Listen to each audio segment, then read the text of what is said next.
What if I told you that the next time you pop down to your local for a pint and a bit of banter, beware, you might just land your pub landlord in hot water.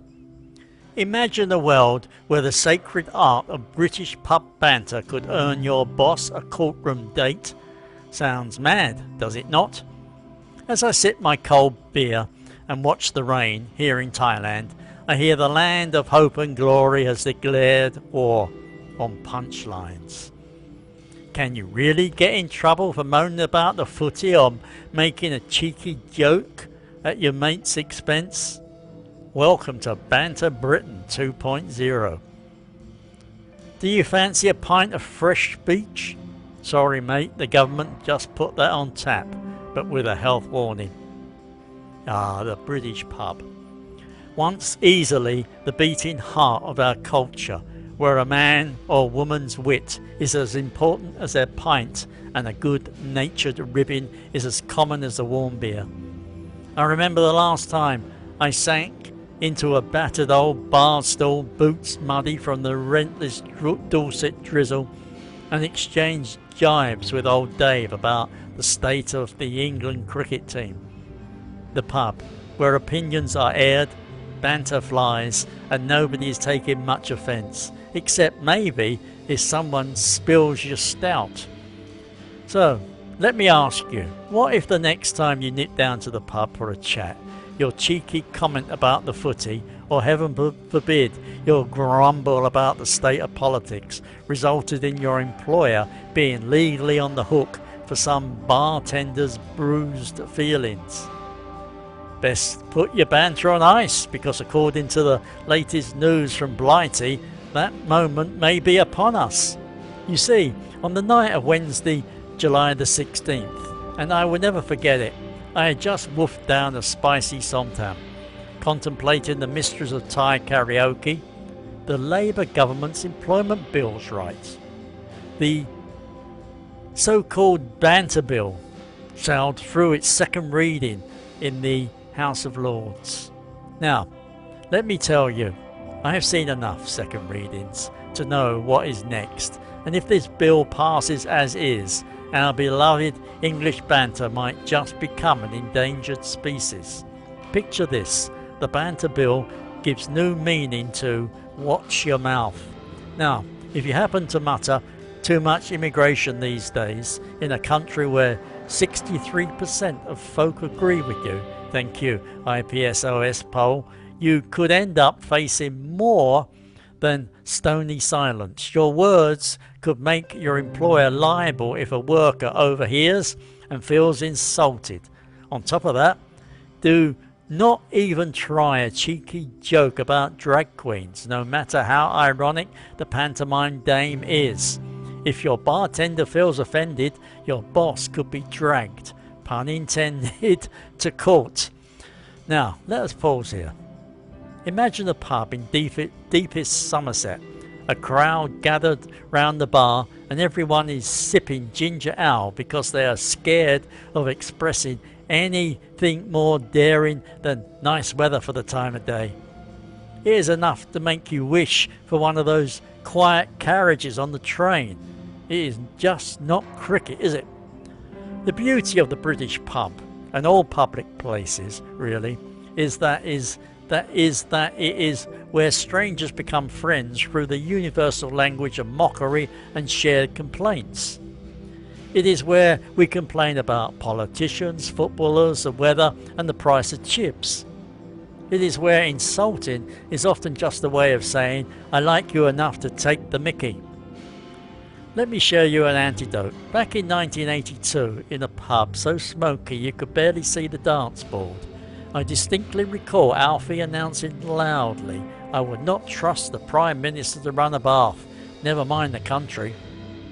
The barman did not bat an eyelid, even topped off his pint. If the Banter Bill had been around, Alfie's employer might be sitting in the dock for indiscretion. So, what is at stake? Not just a piece of sloppy legislation, though heaven knows there have been plenty of those, but a genuine creeping attrition of English liberty. It is the slow, state-sponsored squeeze on freedom of speech, one pint at a time.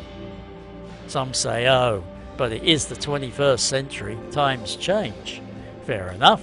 I will admit some jokes should have been left back in the 80s along with paisley shirts. However, sliding down the slope from safeguarding gender harassment to protecting anyone who takes offence, that is like replacing pub darts with beanbags because someone poked a finger. Where will it end? Soon we will be sipping our room-tempered ale in absolute silence, afraid to say anything in case the barman tears up and the boss gets a summons. Do not get me wrong, I am all for kindness. Nevertheless, anyone who has spent more than 5 minutes in the British pub knows that mockery, wit and even the odd insult are right up there with pork scratchings. It is how we bond, settle scores and survive the rain. Take away our banter and what is left? Just soggy chips, cold pies and silence. It is not the home, not the workplace, but the pub, Britain's last bastion of free speech, soon to be under siege. What's more, here is a real kicker. Where the Banter Bill breaks new ground is by making employers liable for what their customers say to employees. It is not just about colleagues anymore. Even if a customer having a chinwag about politics, climate change, or makes a daft joke, if the bartender feels hurt, boom, legal fireworks. So what is to be done? Pour me another pint, barkeep. I will need it to swallow this. We could all take up mumbling in sign language, just nod sagely at everything. Better yet, maybe the next time old Alfie wants to rant about the footy, he can do it here on the internet, where people click either block or do not listen. At least that is not libel. Let us toast to the art of banter, to being British and to surviving the world's worst beer. Remember, friends, when liberty is at stake, speak up, just not too loudly. England may be changing, but I will be keeping my tongue sharp and my beer cold here in Thailand, far away from any legal reprimands for telling the odd joke. So, next time you're about to crack a joke, moan about the weather, or take a dig at the government, spare a thought for your landlord, your barkeep, and the noble tradition of British banter. Do not let the Banter Bill silence your wit. Have a laugh, raise a glass, and let them know we will not give up our right to a bit of cheek, not without a fight. Therefore, to my mates across the globe, may your banter stay lively, your pints stay frothy, and your pub remain the sacred temple of free speech. Now, if you would excuse me, I have to sneak out before the karaoke starts. It is rougher on the ears than my insulting comment ever was.